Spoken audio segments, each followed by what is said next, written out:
Sorry about earlier, as very well knows that having a kid and bathroom time, it's a struggle. I have to go. But I'm here now.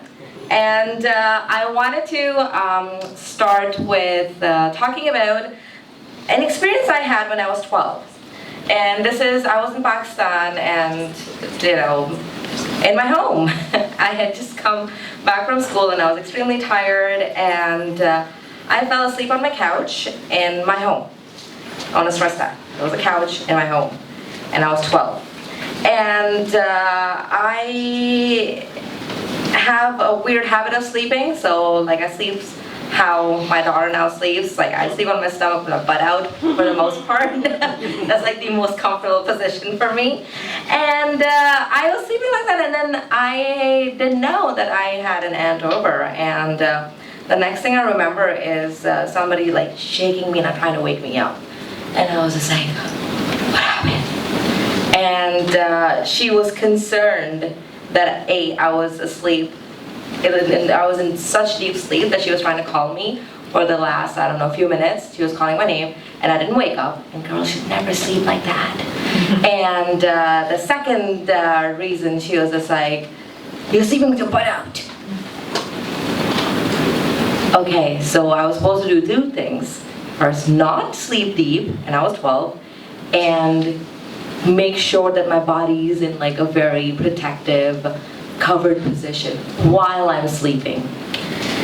That's the kind of society I grew up in, and that is very characteristic of any religious society, not exclusively just Muslim or Islamic society. You take Indian, Hindu culture, you take Buddhist culture, you take evangelical culture, right? This whole burden on a female body from the day a female child is born is it's ridiculous.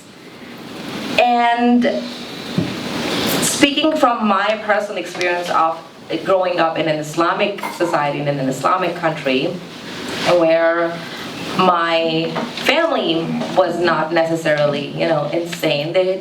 My parents have gone through a learning curve, but I can't say there's never been a point in my life when they were not supportive, eventually at least. And I must say that I'm very lucky because you're not going to see a lot of girls who are ex-Muslim and have very good supportive families who don't want to kill them or who don't want to break off their ties. My dad is right now at home, he's visiting me, and I was like, I'm going to the conference. He wishes he could come, right? So a lot of people can't say that, and he was the one who actually introduced me to atheism at the age of 12 or 13, when my teacher in school confused atheism and communism, and she was like, oh, communism is godlessness, and blah, blah, blah. And then I went home and I told this to my dad, and then he gave me Communist Manifesto, and then I didn't understand a lot of the things at the time, but he's a lifelong Marxist, and he'll make an argument for it anytime. So yeah, I think you guys will get along. I have since developed my own opinion of the matter. I still love you to death. But coming back to the point that I grew up in a very, very happy family, and we had our disagreements and everything, but we always overcame because a family connection and love and support was always, always more important than any ideology in my family. But growing up in Pakistan, and then later on, in my early teens, being introduced to secularism and learning all of the wonderful things that exist beyond our atmosphere. I was absolutely in love with science. It was only a natural trajectory that I'll go ahead and research the religion itself at some point, and then read all the details. And in my society growing up, I always saw a lot of violence against women. And by violence, I don't just mean physical violence like throwing acid and no, there's extreme amounts of psychological violence against women every single day. Like that incident when I was 12, at that age, you can imagine that I'm an asshole, so I didn't like worry about that. I was just like, fuck you, like, what the hell? Like, I'm gonna sleep the way I want to sleep. I didn't care, and I actually went and bought like tighter jeans, like, you know, like apple bottom jeans, because I was like, fuck you, because you told me not to, I will therefore do it. But that's not the case in a lot of families and a lot of household units. And you can imagine what that does to a child's mind, and not just a female mind, the brothers and the cousins and the fathers and everybody watching that situation and learning from that situation. My brothers wore shorts and rode bikes. I was never taught bikes because my dad was like, oh, you never like told me.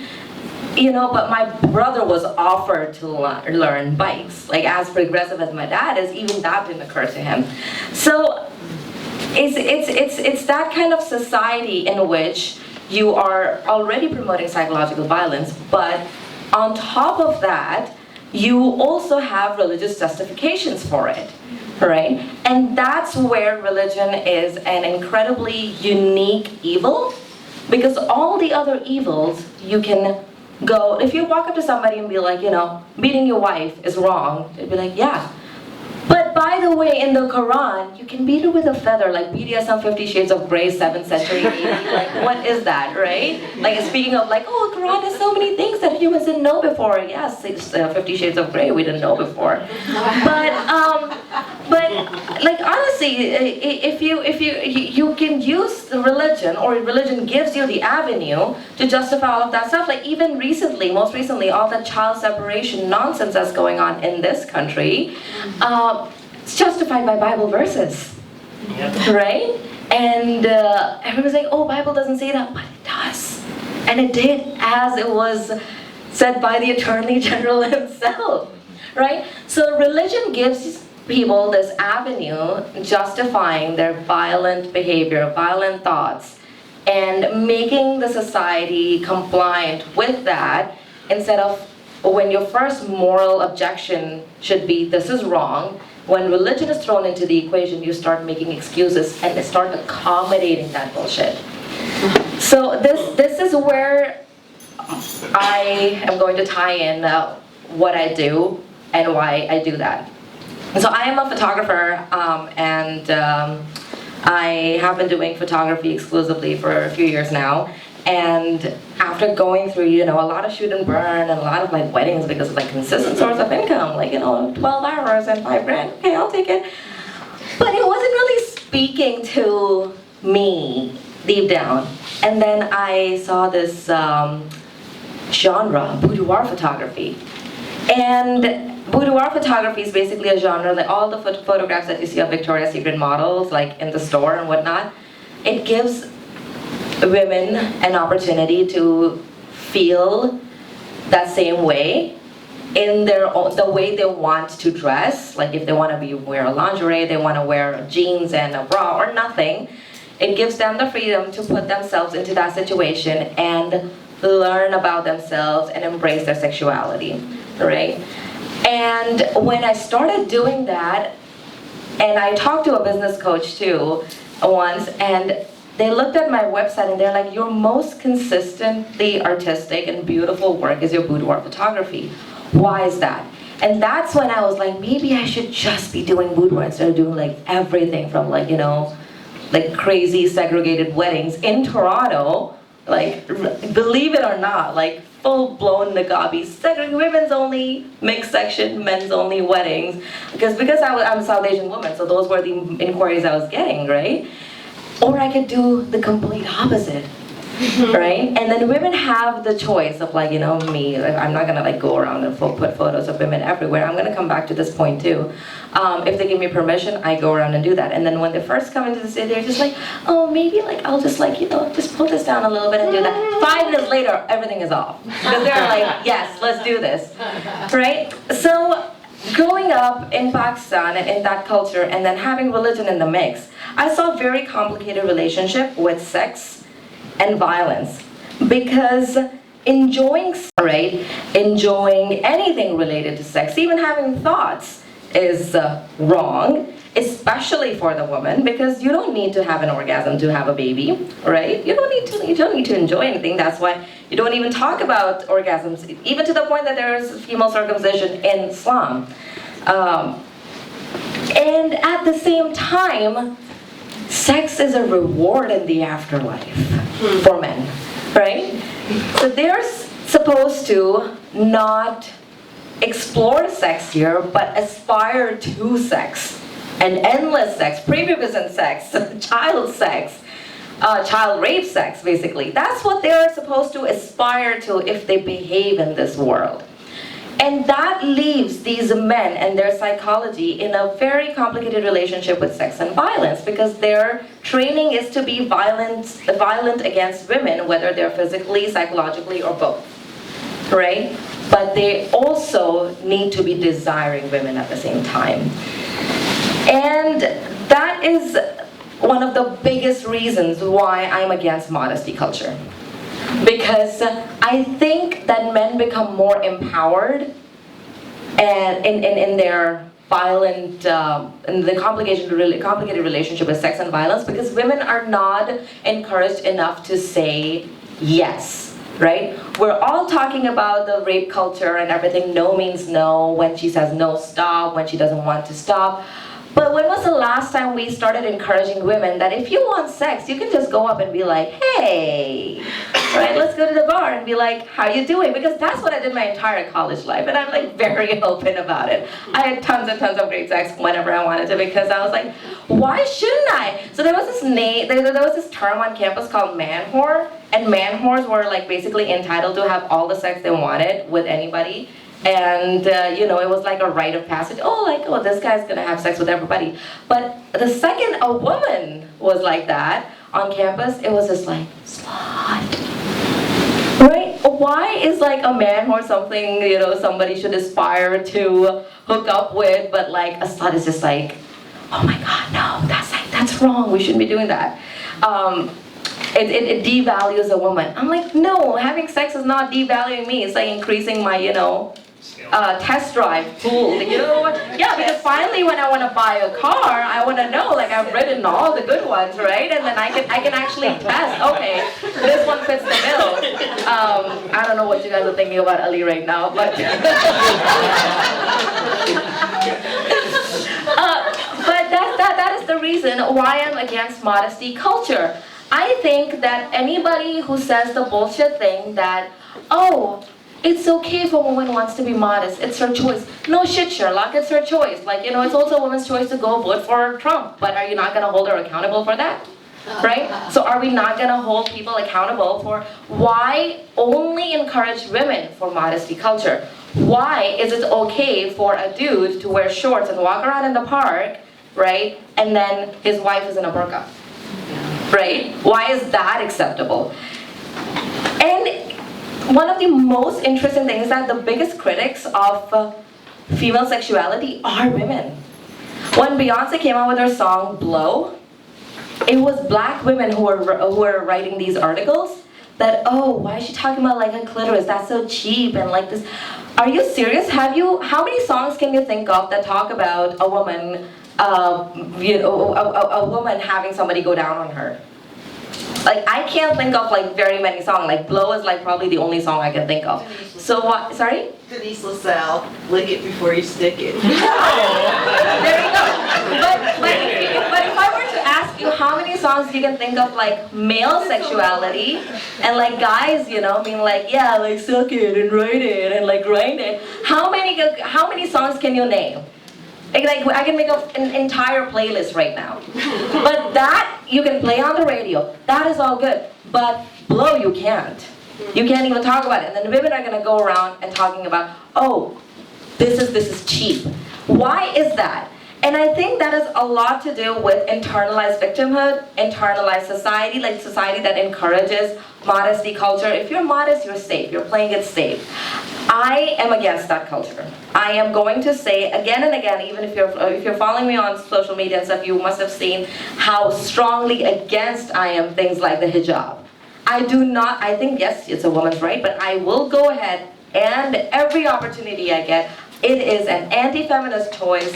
It is an oppressive choice. It is not a free choice. It is absolutely not a free choice. You cannot wear a hijab and call yourself a feminist.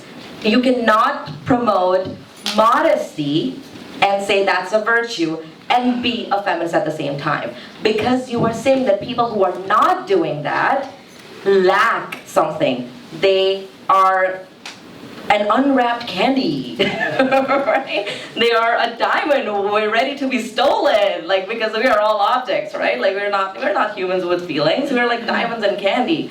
We're bought and sold. Am I out of time? I'm out of time. I have like so much more to say though. Okay, I'm gonna hog up all the panel time. But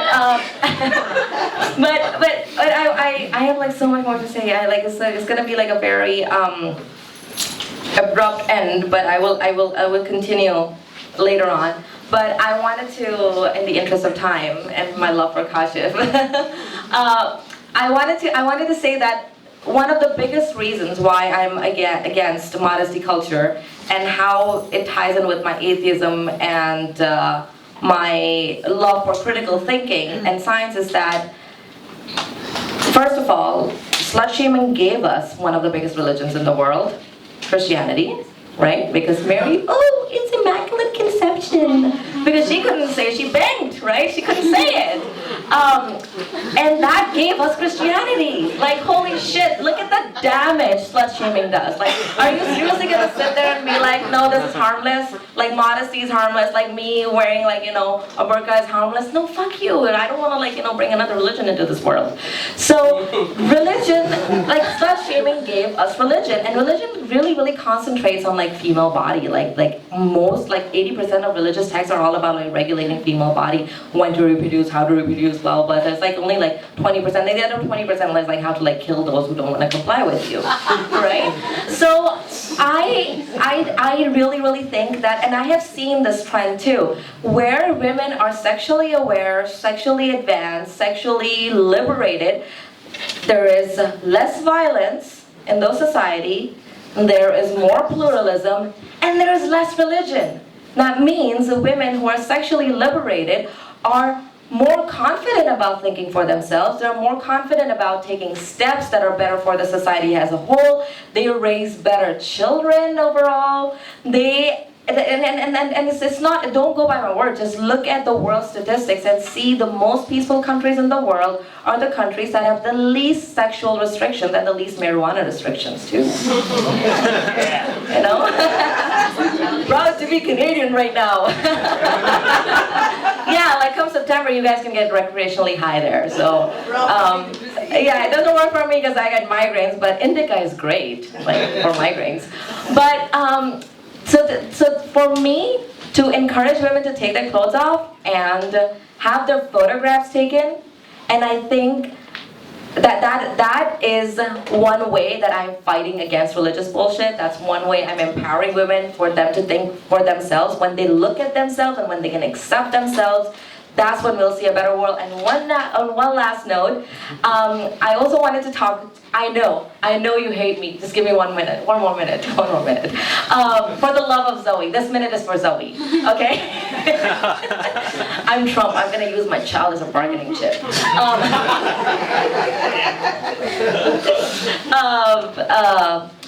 I wanted to talk about one of the recent issues that we're having in the society, in the entertainment industry, is leaked photographs of celebrity, right? What's his face? Justin Bieber's dick got viral. Nobody blinked, you know, they were like, oh shit, okay, well.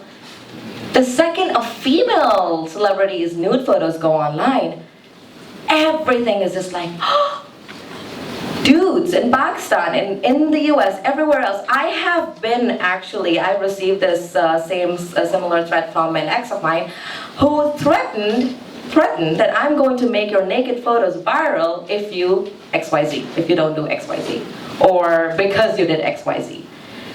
And I think we all can end that stigma, and a lot of that's like women go to great lengths so that their nude photos are not leaked.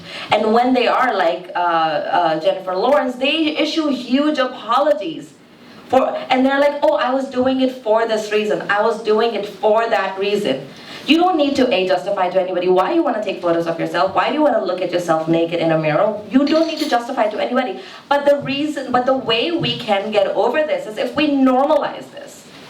So what if it's a nude woman? So what if it's a leaked sex tape? So what? And I think that's what I'm doing with the society. I encourage all the girls who come to me, all the women who come to me, to give me the permission to please let me put your really nice, sexy photos online so that other women can feel inspired. And 80% of them do give me their permission. So I think like that's one of the ways I'm fighting this patriarchy. I'm fighting this bullshit culture, and I'm fighting religion by making sure that women have at least one view where they can look at themselves and feel empowered. And one of my, like I think the women who spend like $3,000-4,000 on the boudoir photography with me are actually Muslim women.